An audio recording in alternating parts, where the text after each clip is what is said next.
Você já pensou o que acontece depois da fecundação humana? Como a junção de um espermatozoide e um óvulo podem gerar um novo ser humano? Vamos ver sobre isso?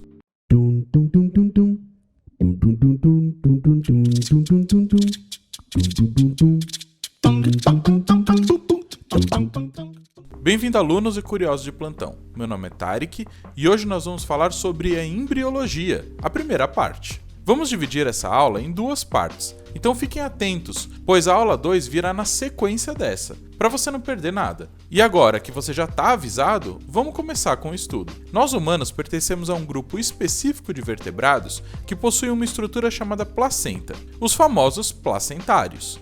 Por conta disso, todo o nosso desenvolvimento acontece dentro do útero da mãe após a fecundação. Então vamos partir do princípio que temos um óvulo fecundado, ou também chamado de zigoto. Temos que destacar que esse zigoto não tem o mesmo DNA nem da mãe nem do pai, mas sim uma mescla dos dois.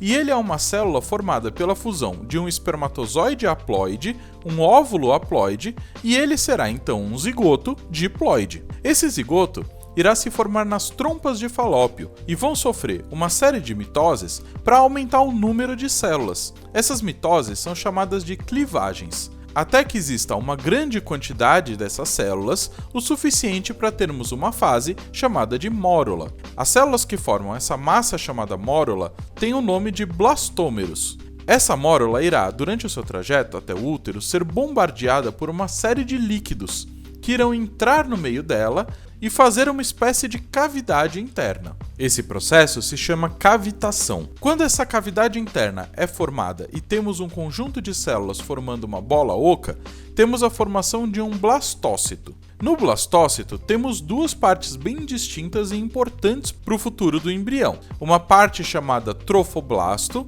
e uma parte chamada embrioblasto. Cada uma delas com uma função bem importante no futuro. Durante todo esse tempo, ela está percorrendo pelas tubas uterinas até chegar ao útero.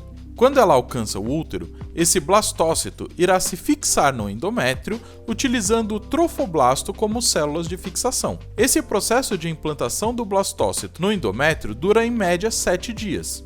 Durante todo esse processo, o trofoblasto irá produzir um hormônio chamado gonadotrofina coriônica, que irá estimular o corpo a produzir esteroides e vai avisar o útero para não desfazer o corpo lúteo, porque tem um bebezinho se formando por ali. Já o embrioblasto irá se dividir em duas partes, o hipoblasto e o epiblasto.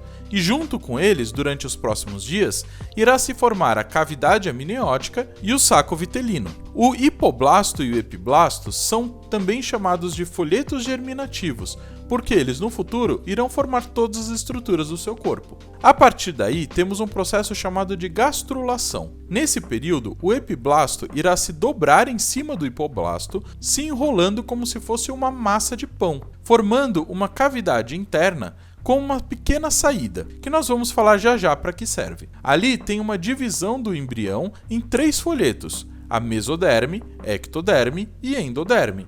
Cada uma delas com uma função no futuro, formando coisas diferentes, como eu vou colocar aqui na tela para vocês darem uma olhada. Vale destacar que uma das grandes divisões nos animais é a presença de 0, 2 ou 3 folhetos germinativos, como vimos na aula de poríferos e quinidários. Durante todo esse processo de gastrulação, se passam mais 7 dias, e nesse momento temos a formação de celoma, 3 tecidos embrionários, vilosidades coriótricas, formação de vasos sanguíneos e sangue. Após essa dobra de todo esse processo, temos a gástrula formada. Nela, vamos encontrar 3 folhetos germinativos, como parede, uma região interna chamada de arquêntero e um pequeno buraco para a parte externa, chamado de blastóporo. Aqui temos uma informação bem importante. Existe uma grande divisão nos animais na embriologia sobre o que acontece com esse blastóporo. Ele pode dar origem a 2 buracos do seu sistema digestório, o ânus ou a boca. No caso, quando a embriologia do animal faz com que o blastóporo dê origem à boca, esse animal vai ser chamado de protostômio. Agora, caso ele dê origem ao ânus, esse animal vai ser chamado de deuterostômio, que é o nosso caso. Essa divisão é muito importante para os animais, e eu comentei isso em cada um dos filos animais que a gente viu até aqui. Não se esqueçam de conferir a segunda parte dessa aula. Eu espero que vocês tenham gostado. Não se esqueçam que toda quarta-feira a gente tem uma nova videoaula de biologia no canal e todo domingo um vídeo de curiosidades. Se inscreve, ativa o sininho para novas notificações e novas aulas. Muito obrigado!